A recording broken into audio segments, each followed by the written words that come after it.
Ayan po, dumating na yung aking mga gagamitin para sa aking solar setup. Papakita ko po sa inyo. Bali, ito po yung magiging output niya pagka natapos ko na. Kaso ay marami pa pong kulang pala. Yung iba ay nasa on the way pa lang. Kasi may mga in-order pa ako. May mga relays pa yan dito, saka yung low voltage disconnect. So ngayon po ay check muna tayo ng mga gagamitin kung gumagana ba. Unahin natin tong battery, ano. Bali, ito po yung battery na binili ko. 12 volts and 25 ampere hour, ano. Ito po yung mga ginagamit sa e-bike nung una. Ngayon kasi may mga e-bikes na rin na ang ginagamit ay LiFePO4 o lithium iron phosphate, ano. Bali, dalawa yung binili ko. Para kasi papag-parallel ko siya para maging 50 ampere hour ito. Pero 12 volts pa rin yung kalalabasan. I-test muna natin sa tester.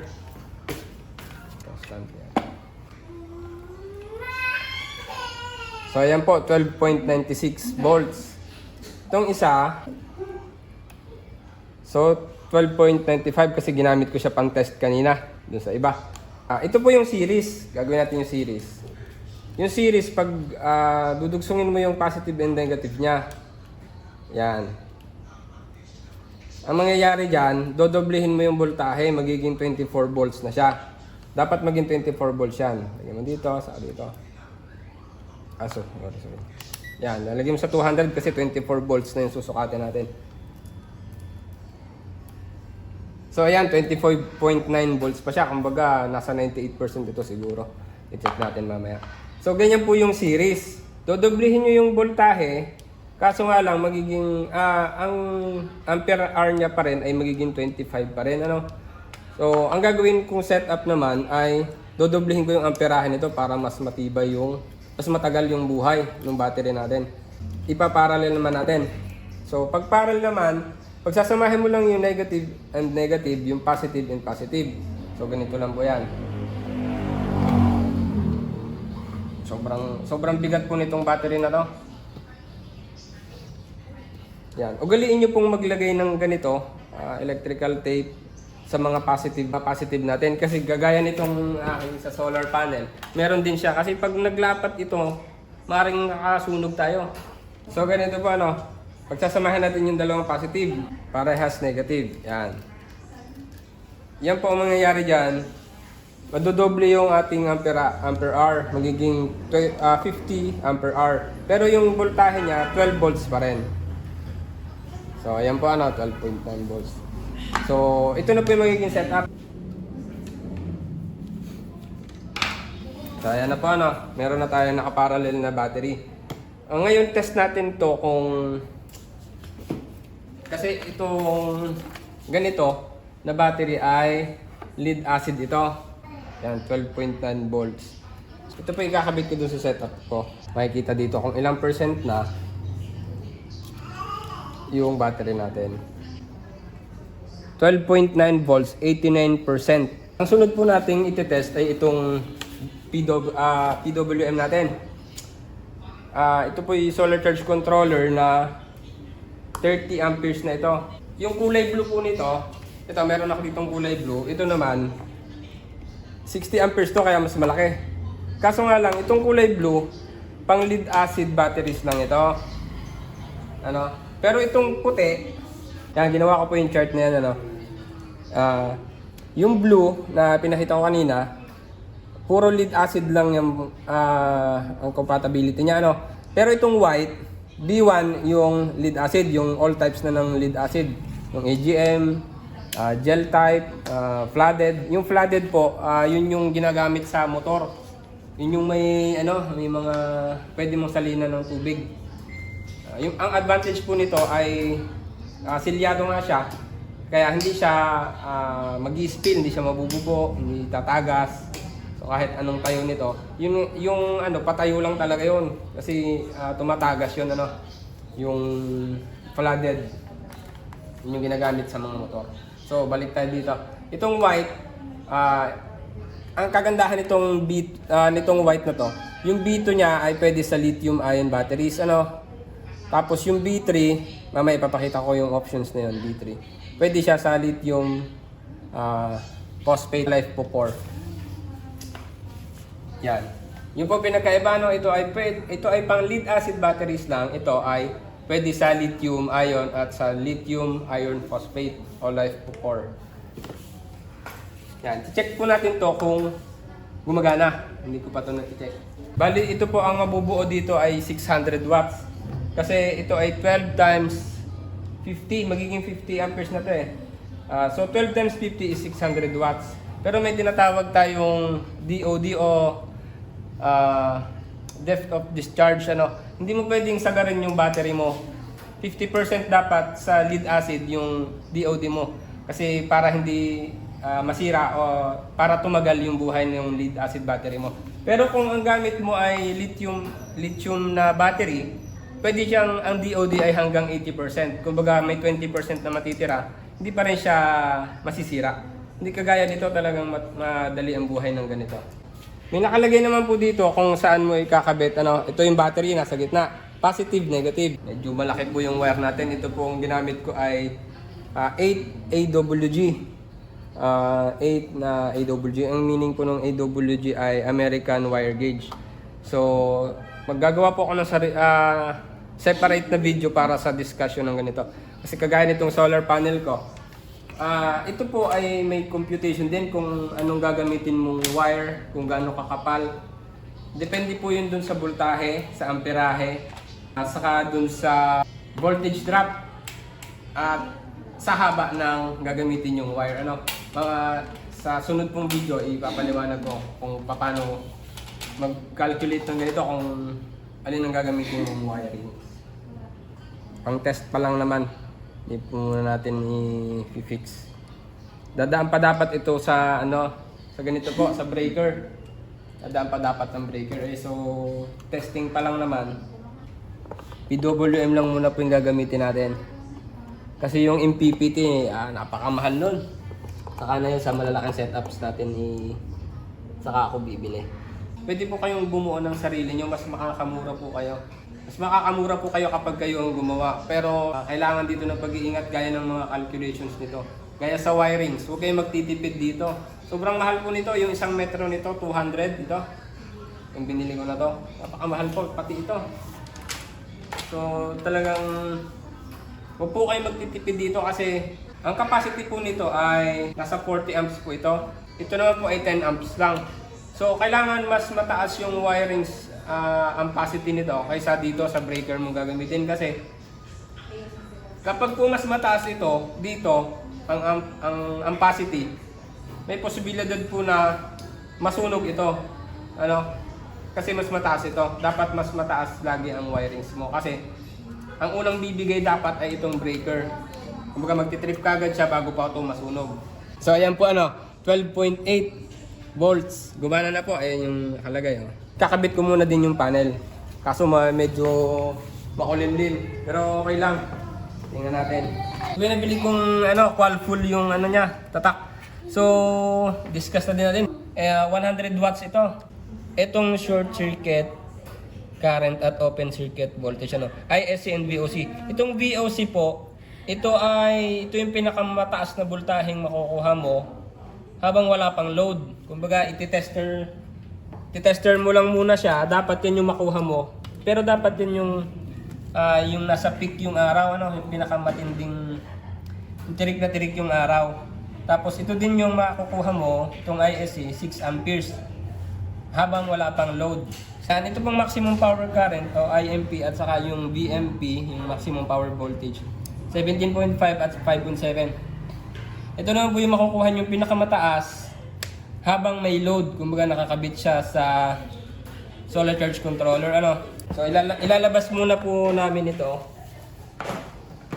Medyo mabigat din po ito. Yeah. Mahal po ito pagka dito kayo bumili sa atin sa local. Nasa kulang-kulang 5,000 o mga ganon, mga pinakamura siguro 3,500 ganitong 100 watts. Pero sa Shopee mura lang ito. Nasa 1,500 to 2,000 lang. Bahala na kayong tumuklas kung saan kayo bibili, kung anong brand. Basta itong ginamit ko po, quad full ito.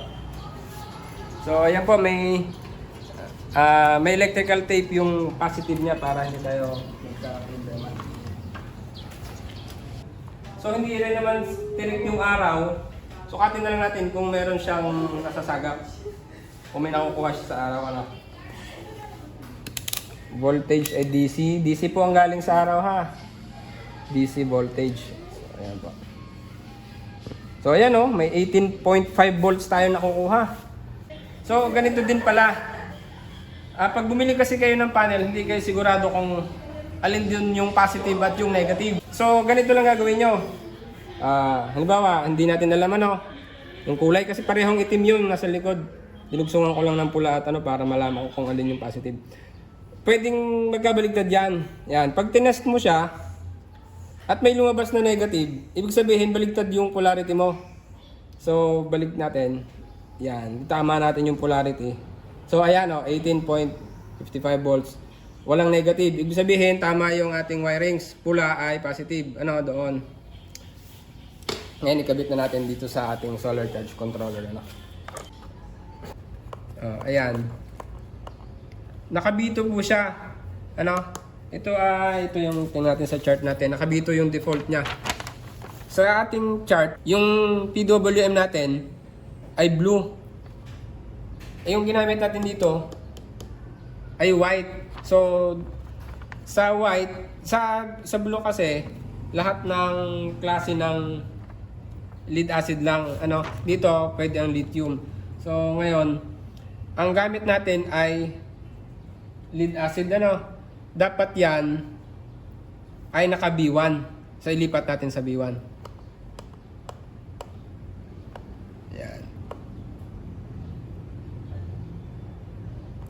Yan. Lipat po natin sa B1. Ito yung main display niya. Ibig sabihin 12.9 volts yung battery percentage natin. Hindi pa siya full charge ano. So patayin muna natin 'yon. Ito yung patayan nun eh. Yan. Ibig sabihin nagcha-charge siya pag nagbi-blink. Titigil lang 'yan kapag na full charge yung battery. So kailan nangyayari 'yon? Paano natin si-set yun na pag ito ay full charge na, titigil na yung pag-charge. Ayan, pag pinindit mo, full of voltage o float voltage. 14.4 po yung full charge niya, no? Nakaset na siya. Yan, bilis mag-charge ng ating battery. 13 volts na siya. Ayan po yung full charge natin, 14.4 volts. So, ito naman yung discharge reconnect. Ito naman yung discharge stop. So, baguhin natin itong discharge stop. Masyadong malulobat yung battery natin. Taasan natin. Ang sagad niya dito ay 11.5 volts. 11.5 volts. So, tama. 11.5. 35% ay mamamatay na yung ating supply dito. So, babalik lang yon. Magkakaroon lang ng supply ito kapag na-reach naman natin itong discharge reconnect. 1, 2, yan. Bawasan natin yan kasi full charge yan na nakalagay dito, ano. Yan, so 12.5 lang natin ilagay para magka-supply na ulit ito. Ano. So, yan naman po hindi natin gagamitin sa setup ko. Kumbaga paniliwanag ko lang kung paano yung function nito, nitong mga to. Ito namang panlima, yung work mode, yun, 24 hours. Yan, 24 hour. Ang ibig sabihin yan, 24 hours na buhay ito kapag pinindot mo. Yan. 24 hours siya, hindi siya mamamatay. Ano? Maliban na lang kung pipindutin mo dito. Yan. So, pwede natin siyang baguhin. Pagka, yan, long press mo lang o bago mo na yung value niyan. Yan, pag nag-blink. Yan. Pagka 1 hour hanggang 23 hour yung nilagay mo dito, ibig sabihin, naka-timer ka. Na kapag na-detect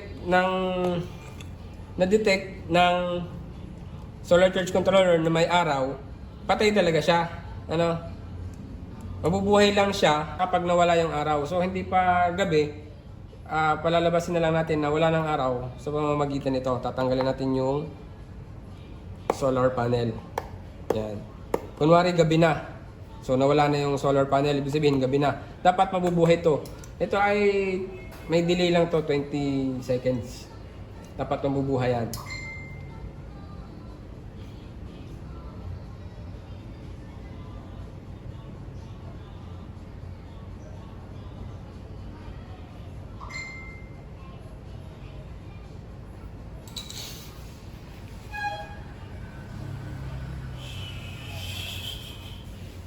Ayun, nabuhay na siya, no? Yan, hindi yan mamamatay.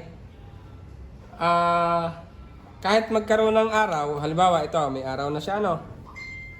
Yan, kuwari may araw na, yun. Na-detect na ng solar charge controller na may araw na, nagcha-charge na ulit. Hindi siya mamamatay hanggang hindi niya nare-reach yung timer mo. Ang tinime mo ay 19 hours siyang mabubuhay. Dito ulit tayo balik. Pwede mo naman siyang iset sa 0. So, nakalagay dito, dusk to dawn, ano. Ayan. Naset na natin sa 0. 0 hour, ano. Dusk to dawn. Ibig sabihin, ito yung hindi mo na kailangan iset yung parameters niya. Mabubuhay siya kapag wala ng araw. Ano? Halimbawa, wala ng araw, gabi na, alas 7. Mabilisan na to. Ayan, wala ng araw. Dapat mabubuhay to after 20 seconds. May delay lang kasi, yun makakainis yung delay niya. Hintayin natin 20 seconds. Dapat gabi na, mabubuhay na to. Kasi sinet natin sa 0 yung parameter.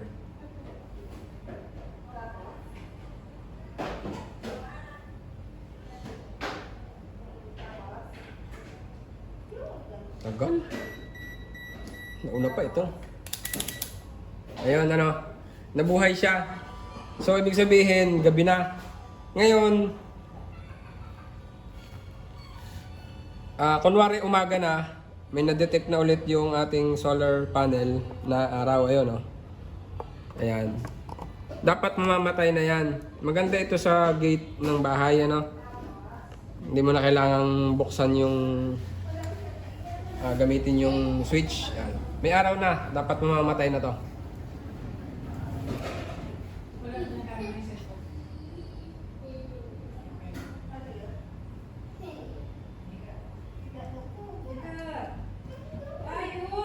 So, ayun na, namatay na siya. Ibig sabihin, umaga na. So, yun po yung settings nito. Na-discuss ko naman lahat. Ito naman po yung nabili natin na inverter. Yung 12 volts DC, gagawin natin 220 volts na AC. So, subukan natin. Magtataka kayo kung bakit 500 watts lang. Para po sa akin, kung susundin natin yung mathematical equation talaga, ang kalalabasan kasi nitong 12 times 50 ampere na, so nakaparallel, ay 600 watts. So, kaya-kaya siyang paganahin itong 600 watts, ano. Pero pagka 1,000 watts, pwede rin naman siyang gamitin, pero hindi nga yun yung angkop. Kasi paano kung saksakan ito ng mas mataas? 600 watts na to, kung halimbawa ay 1,000 watts to. So palagay ko ay ito yung angkop na gagamitin natin. Kasi hindi rin naman natin masasagad yan eh. So hindi nyo po kailangan mag 1,000 watts dito kasi yung isasaksak mo namang appliances ay hindi naman aabot ng lalagpas ng 600 watts. Kasi 600 watts nga lang yung laman nito. Ay may DOD pa ng 50%. So 300 watts lang yung dapat mong gamitin. Yung kalahati lang nito. So sakto pa rin tong 500 watts. Kaya nga nito ang 220 watts eh. Kasi yung halimbawa ang natira dito ay 300 watts watt hour.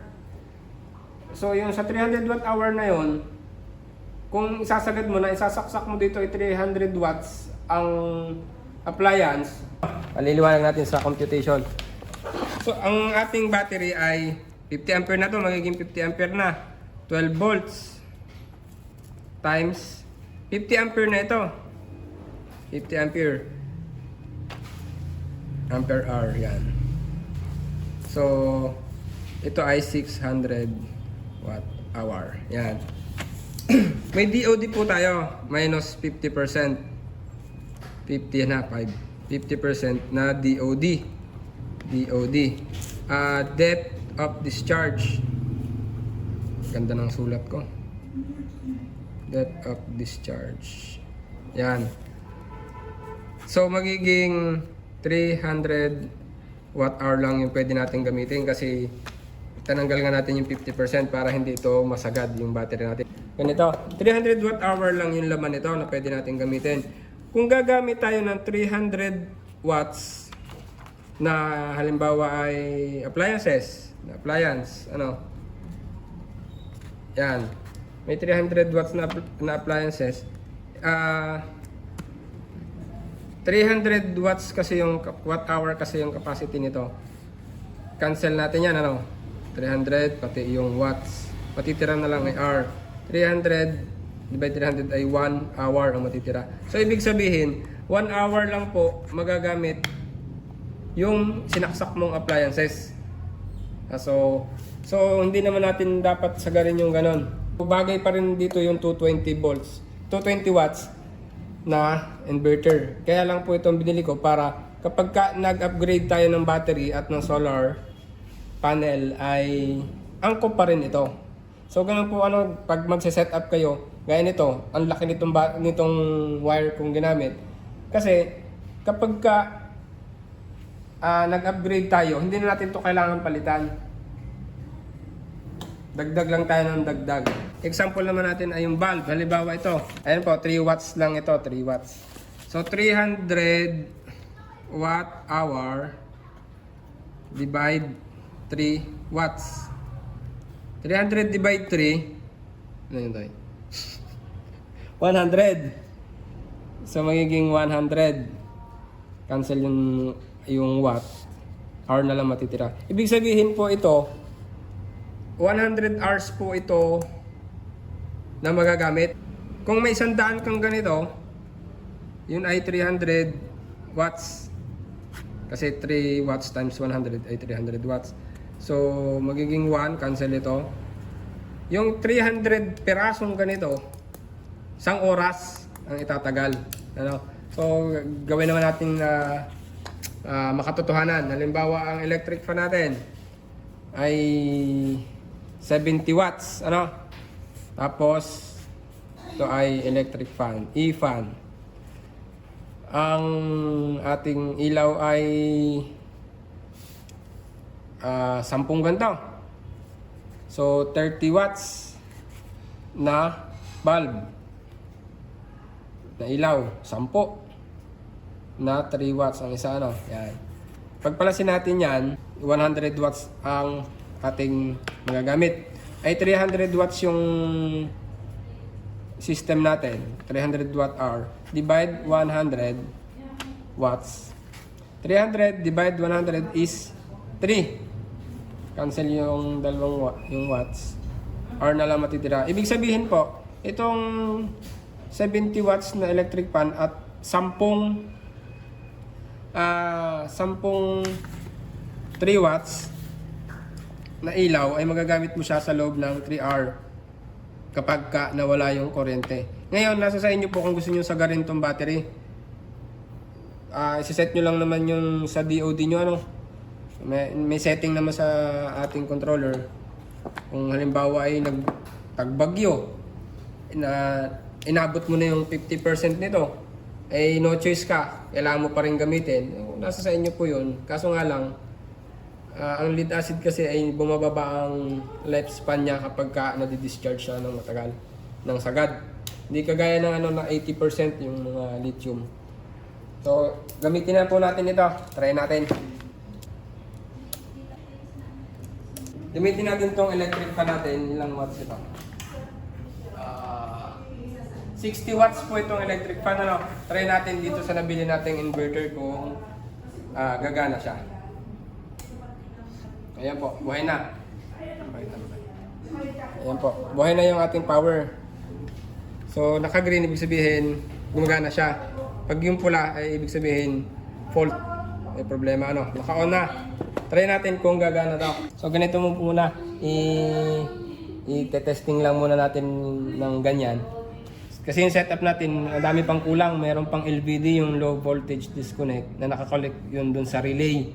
Para mag-shutdown yung ito kapag nagka-problema kung tumaas yung ka-surge voltage. So try mo natin ito electric fan. Pagkasyahin na lang natin ito.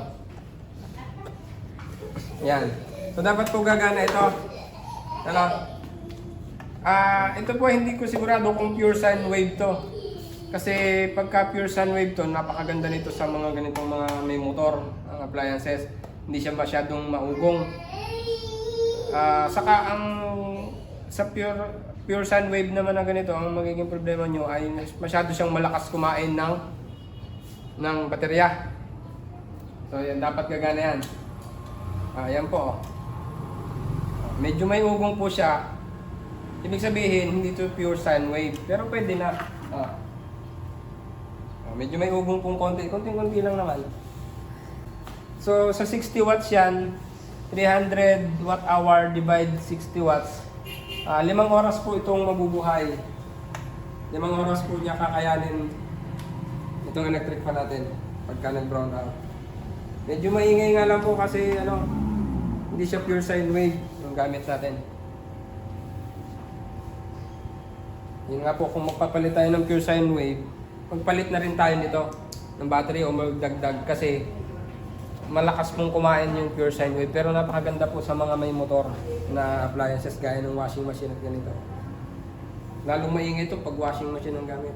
So ayan po, kita nyo, wala po yung nakasaksak na 220 volts. Yan po ay galing dito sa ating baterya na naka-connect sa ating inverter. So ayan po muna yung review natin, masyadong mahaba. So ayan po tapos na tayo sa pag-explain nung kung gumagana ba itong ating mga pinagbibili. Sa susunod pong vlog ay papaliwanag ko kung bakit ganito yung kalalaki yung wire. Kasi nakadepende po ito dun sa haba, dun sa voltahe na galing dun sa panel at saka dun sa amperahe niya na kayang i-produce. So yun po, lahat po yan na may computation. Ito na po yung 60 amperes na solar charge controller na PWM din. So 60 amperes po ang kaya nito kaya masyado siyang malaki. So bubuuin ko din po ito para ibenta din po. Sa isa lang. Ayan po.